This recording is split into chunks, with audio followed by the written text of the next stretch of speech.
Hi, I'm Tim Mosso, watch specialist, Govberg Jewelers. And I'm Josh Srolovitz, senior watch buyer from Govberg Jewelers. Now today, we're here to talk to you about pre-owned luxury watches, but specifically the modern phenomenon of the pre-owned luxury watch market as it relates to Rolex. Now, undoubtedly, Josh, Rolex is a brand that transcends the watch industry. It's a household name. I mean, could we talk a little bit maybe about how, yes, every new watch is going to take a depreciation hit, but Rolex is going to stabilize sooner, act as a better store of value, and ultimately be a better long-term investment, if you are to invest in watches, than perhaps any other brand in pre-owned? Absolutely. Since the beginning of its tenure, Rolex has been producing iconic watches which have changed very minimally over the decades in production. Because of this, you have certain pieces which are just foundations of the watchmaking world and include advancements in horology which are unrivaled by any other manufacturer. When purchasing a new watch, undoubtedly you will lose some value, some brands more than others. Rolex is special in that even when purchased new, the amount of depreciation is minimal. Because of this, when you buy one pre-owned at a lowered price, you're really investing in a staple piece that will treat you well down the line and give you something to enjoy.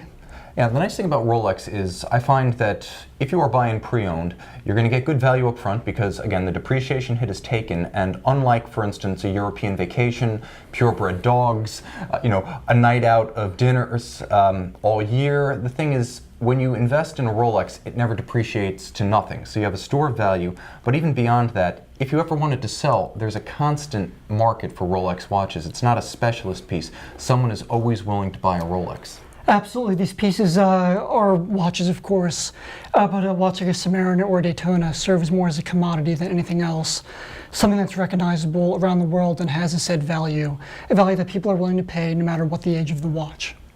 I think it's also important to note that although Rolex, for the most part, is known for making sports watches, and every model that we have here in front of us is technically a sports watch, just about every watch here can be worn with any kind of attire, and that's kind of the versatility of Rolex. That's the beauty of the brand. I mean, if you look back, Sean Connery wearing a tuxedo as James Bond with a Submariner on his wrist, it doesn't get any cooler than that. And that's still something you can do today and not lose any sense of style or recognition. Yeah, the Rolex model line, I mean, whether it's a dive watch or not, for the most part, the Rolex sports watches are water resistant to at least 100 meters. So in a very real sense, because of the versatility of the Rolex look across model lines, they can go with a bathing suit or a business suit and anything in between. Absolutely. And being that there is only minor changes of these watches for each model line over the years, there is a really strong lack of obsolescence, which serves to kind of keep an allure and a cult appreciation for these pieces, which I don't see ever going away. And that's one of the things that really strikes me about Rolex compared to other brands. There are some watch brands that are so self-conscious about restyling every 2 to 3 model years that you can literally say, oh, that's generation 1, that's generation 2, that's generation 3, from across the room. With Rolex, I mean, let's just use these Rolex Submariners as an example. Now just jump into our macro camera. This is why planned obsolescence and Rolex never belong in the same sentence. Two watches, and the 5508 is of the Sean Connery James Bond era, but two watches built about 25 years apart, and these two timepieces are both instantly recognizable as a Rolex Submariner. And the cool part about collecting Rolex is that when you get down to the real nitty-gritty of these pieces, it's all about little nuances and characteristics, and that's what makes collectors thirsty and sets them to hunt for that really special piece to them that is important. And it's the beauty of the nature of collecting Rolex. Yeah, I mean, you've got watches that are always of that iconic description. The sub is always going to look like a sub. 20 years later, the sub you buy today is still recognizable as a sub 2 decades forward. And the same is true of the GMT, of the Sea Dweller, of the Daytona. You never feel like you're wearing a dated watch. Rolex pretty much goes from new to classic.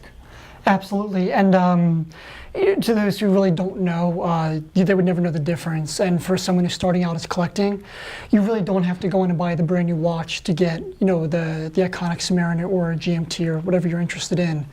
So you definitely have a lot of options, and you don't have to spend top dollar either. A lot of these watches are of attainable price points, and they'll serve as strong investments should you want to trade up or move on to different pieces in the future. Absolutely, and I mean, you just take a look at, for instance, these two Rolex Sea Dweller models. Now, on the left, I have a watch that is a relatively recent debut that came out at Basel World 2014. It's the Sea Dweller 4000. And in my right hand, I have a Sea Dweller 666, a 16660 from the early 80s. Now, these two watches are separated by the better part of 30 years, and yet it's the iconic look and it's the resistance to restyling on a whim, frivolous restylings, that really makes a Rolex, almost from any model line, such an enduring piece. Absolutely. There's a quintessential look to Rolex, a certain brand DNA that no matter how they have changed watches, has never been lost. And that's the beauty of what they're doing. They don't try to do something too outrageous, and they don't ruin themselves. It's done properly and with care. Yeah, and they are actually a foundation, correct? They are a foundation. They are privately held. Absolutely. And as a privately held foundation, they're never going to be sold public. They're never going to have to worry about stockholders. They're never going to have to worry about making it for the quarter. And that's why there's an integrity to the watches that Rolex makes, and that enduring commitment to quality, to specific styles that evolve rather than change radically. Maybe it would be also even better to explain how the security that you get in buying pre-owned Rolex kind of goes hand in hand with buying pre-owned from Govberg. Absolutely. So when you look at the most iconic watch in the world, it's also not coincidentally the most counterfeited watch in the world, and for a good reason. So when you're purchasing a watch of this price point pre-owned, of course you want to make sure you're getting what you pay for, an authentic piece. It's not like a Frankenstein watch or something that's just 100% not authentic.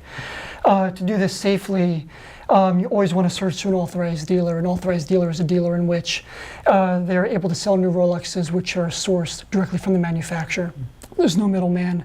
Everything is done by the books, and everything's pure. When you buy a pre-owned watch from an authorized dealer, you also get that sense of security, that peace of mind, that when I spend whatever amount of money on this watch, I know it's going to be 100% legitimate. It's backed by warranty. It's backed by the brand. And that goes a long way, especially for someone looking to build a collection and get into the high-end world of watches. Yeah, it's important to know that, pre-owned from Govberg is really no compromise. First of all, you have 100% assurance of authenticity. Mm-hmm. You have a 15-month pre-owned luxury watch warranty from Govberg. And Govberg, as an authorized dealer, also has access to proper factory service channels. Absolutely, and just to touch on that, in addition to being an authorized dealer for Rolex, so we're also an authorized service center. So should your watch under warranty need any attention, we're able to get the genuine OEM Rolex parts and treat everything properly so that no pieces are lost along the way and your watch stays 100% Rolex, which is worth every penny. Yeah, and that's the final missing piece of the puzzle when buying pre-owned Rolex. You have the watch that retains more value, that retains relevance because the style doesn't change, that has the versatility to wear with almost anything. And again, that last piece of the puzzle is the trust and certainty that comes with buying pre-owned Rolex from an authority and authorized dealer in new Rolex. Absolutely, and just Govberg as a whole, it's our 100th year in business this year. We've been doing this a very, very long time, and you don't get to be where you are for so long by messing around with watches, doing things you're not supposed to do. We're all watch people here. We're watch nerds. We take it very seriously and very personally, and these watches are just very special to us, and we love just bringing new people into the watch world. It's fascinating. So, basically, to sum up, Rolex offers perhaps the best store of value in pre-owned luxury watches.